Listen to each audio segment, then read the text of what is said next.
Hello everybody, it's Foster and I am back with another video. I'm going to be reading Places We've Never Been by Kasie West. This is the third time I am recording today. I kind of just want to finish the entire book, not gonna lie. I don't know if I actually will, but that's what I have in my mind right now because that's just the mood I'm in. So anyways, yeah, I'm going to be reading chapter 32 and I hope you guys enjoy it. Yeah. Chapter 32. Mom led me over to a red metal sculpture that arched over the sidewalk and grass, a larger-than-life piece of art. "Is everything okay?" I asked, attempting to play innocent. I knew why she wanted to talk. She stopped by one of the supporting legs of the statue. 4 years ago, when the Huttons moved, Skylar had a really hard time. Out of all the kids, it was toughest on him. Or maybe I didn't know why she wanted to talk. I know.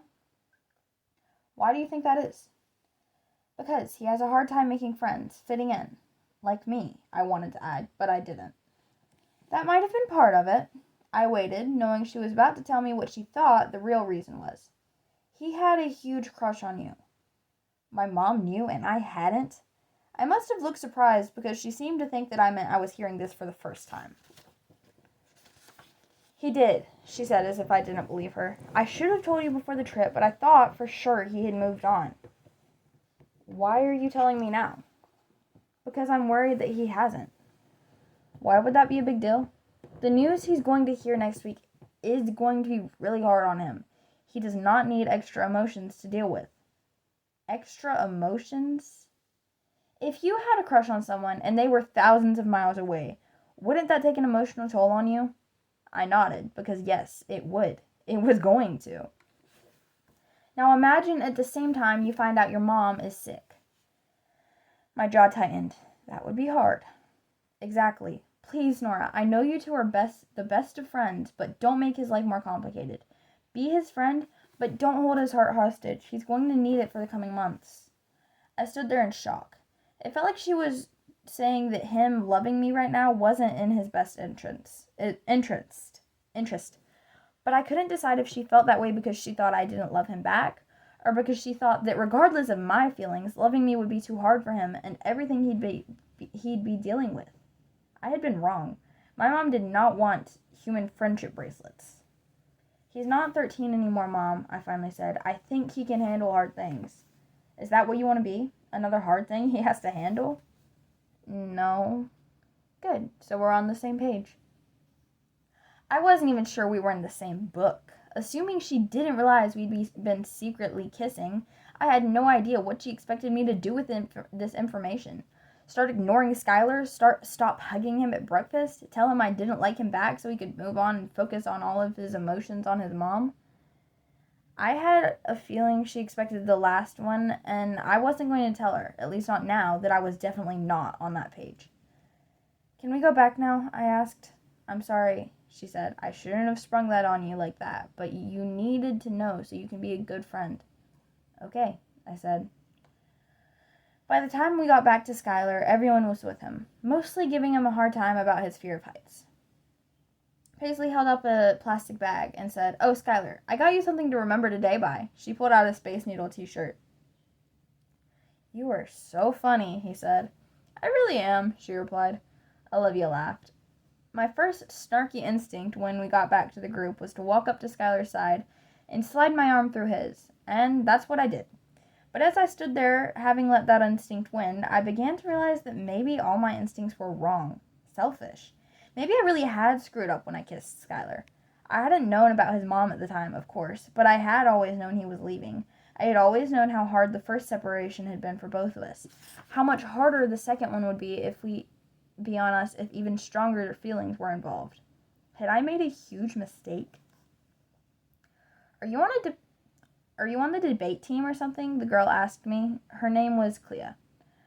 I tugged at the silky bow on my neck that I hadn't remembered the shirt had until I put it on this morning. It had been choking me since I arrived at the college. I had obviously tied it too tight. "No, I'm not." My best friend in high school was, and I swear she had that exact same outfit. She laughed like we were in on a joke together. She wore jeans and a graphic tee with a character I didn't recognize on it.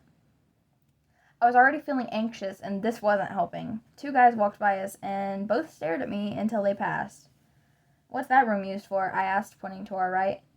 "They're all just classrooms." She'd been giving me a tour for the last 15 minutes, and I could tell she'd never done it before. "I showed you the interesting places first. I should have saved them for the end." She had shown me some cool rooms, the CGI studio, which was all green aside from the tech, and the room that was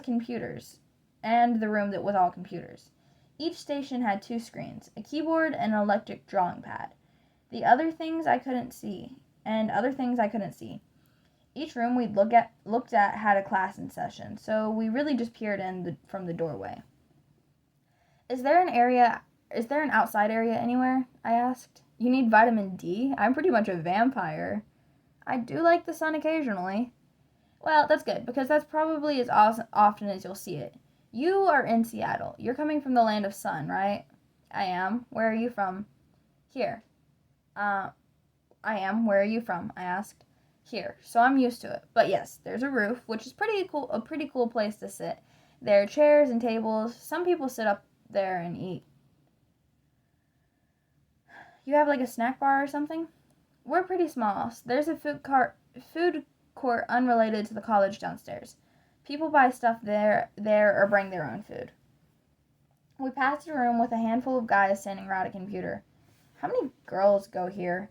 "You mean right now in the summer session or in the fall?" she asked. "Either."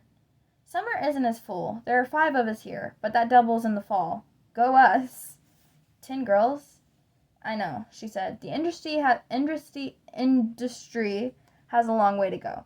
But we're helping change it, 1 girl at a time, right?" She held her fist out for me, and I bumped it with a smile. Despite her comments about my outfit, I liked Clea. Her graphic tee and her nerdy quips, maybe I would fit in here. The thought made me excited. "And now we have arrived at your interview. Level 2. She bowed and presented a closed door. "I consider this the big boss level," I said, pointing to the plaque with Dean Collins' name etched in gold. "Oh, please. The big boss level is senior year." "Or actually landing a job." I gripped my sketch pad closer to my chest. "True. Good luck," she said. "It was nice to meet you, Nora." "You too. Hopefully I'll see you in a year." "Maybe. I'm set to graduate in the spring." "Oh, right. Congratulations." She left, and I knocked on the door and heard a muffled, "Come in." And that's the end of chapter 32. We have reached the interview, ladies and gentlemen. The coming chapter will be interesting. Yeah. Anyways, I love you guys and thank you so much for watching, and I hope you enjoyed